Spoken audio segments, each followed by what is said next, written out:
Shalom, selamat pagi Bapak Ibu dikasihi Tuhan. Kembali lagi kita mau membaca dan merenungkan firman Tuhan. Saya mengajak Bapak Ibu, mari kita berdoa terlebih dahulu. Mari kita berdoa. Terima kasih Bapak yang baik. Kami bersyukur ya Tuhan pada pagi hari ini kami bisa bangun tidur dengan sehat, itu semua karena berkat kasih-Mu. Dan pada pagi hari ini ada kesempatan yang sangat luar biasa. Kami mau membaca dan merenungkan firman-Mu. Tuhan, bukalah hati dan pikiran kami, sehingga firman yang kami baca, kami renungkan, kami dapat mengaplikasikannya di dalam kehidupan kami hari lepas hari. Terima kasih Tuhan, kami sambut firman-Mu penuh dengan ucapan syukur. Haleluya, amin. Tema yang saya berikan untuk kita renungkan bersama pada pagi hari ini yaitu ampunilah dahulu terhadap orang lain. Markus pasal 11 ayat 25. Dan jika kamu berdiri untuk berdoa, ampunilah dahulu sekiranya ada barang sesuatu dalam hatimu terhadap seseorang, supaya juga Bapamu yang di sorga mengampuni kesalahan-kesalahan. Bapak, Ibu, Saudara yang dikasihi Tuhan, dosa menjadi penghalang berkat Tuhan tercurah kepada kita. Itu sebabnya Allah menyuruh kita untuk mengampuni kesalahan orang lain dan atau kesalahan kita kepada orang lain, agar kita mendapat pengampunan dosa dari Allah. Kitab suci berkata bahwa dosa dapat menghalangi hubungan kita dengan Allah. Seandainya ada niat jahat dalam hatiku, tentulah Tuhan tidak mau mendengar. Komunikasi dengan Allah juga dapat terhalang oleh keraguan dan hubungan yang bermasalah dengan orang lain. Dosa-dosa yang kita biarkan terus bercokol di dalam diri kita bisa membuat doa-doa kita terhalang untuk mendapat jawaban. Itu merupakan penghalang hubungan kita dengan Tuhan. Perlakuan suami terhadap istri yang tidak bijaksana pun bisa menghalangi kita menjadi orang-orang yang merdeka secara iman. Demikian juga kamu, hai suami-suami, hiduplah bijaksana dengan istrimu.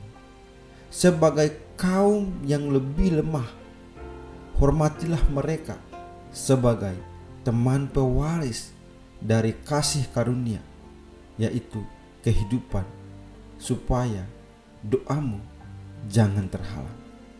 Selain itu, ada satu lagi penghambat doa-doa kita didengar Tuhan, yaitu ketika kita masih menyimpan dendam dan belum bisa memberikan pengampunan terhadap seseorang yang pernah melukai perasaan kita atau merugikan hidup kita. Banyak orang lupa betapa eratnya hubungan antara iman dan pengampunan. Yesus pernah mengajarkan mengenai hubungan ini ketika memberi nasihat tentang doa.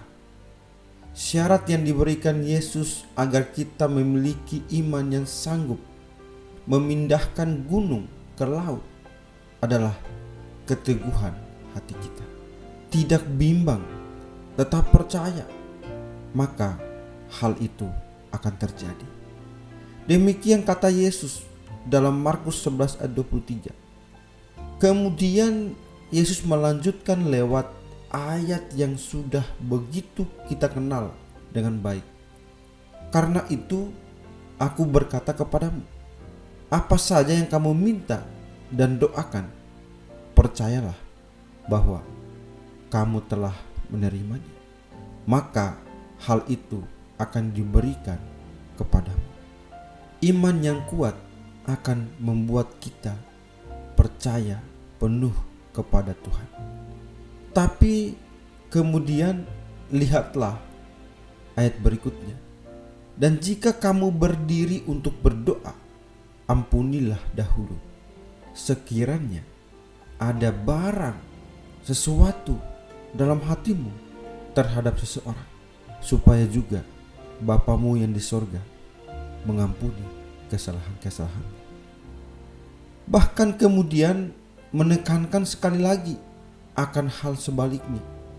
Tetapi jika kamu tidak mengampuni, maka Bapamu yang di sorga juga tidak akan mengampuni kesalahan-kesalahanmu.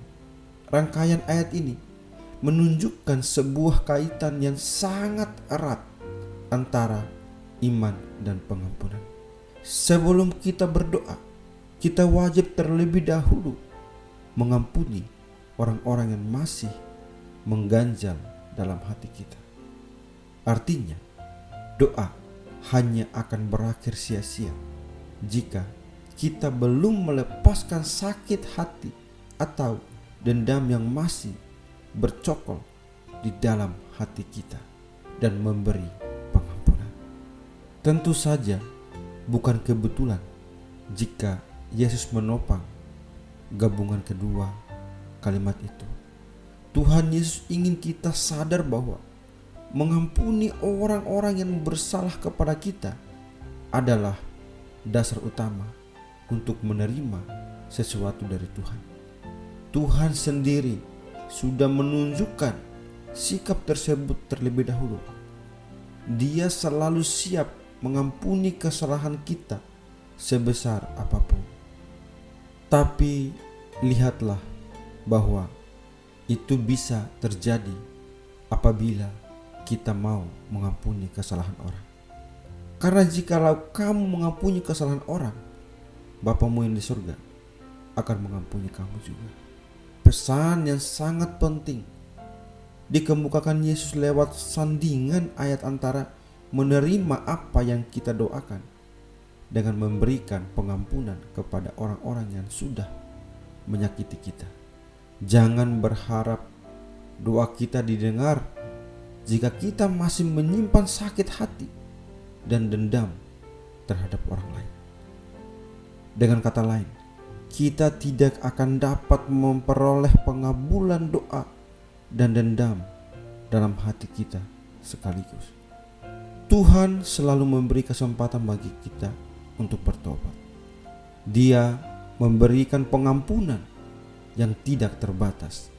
Sudah seharusnya kita pun berlaku sama terhadap sesama kita. Amin. Mari kita berdoa. Terima kasih Bapa yang baik. Kami bersyukur Tuhan untuk firman-Mu yang selalu menguatkan kami sepanjang hari. Ya Bapa, biarlah firman-Mu yang sudah kami baca, kami renungkan, kami dapat mengaplikasikannya di dalam kehidupan kami hari lepas hari.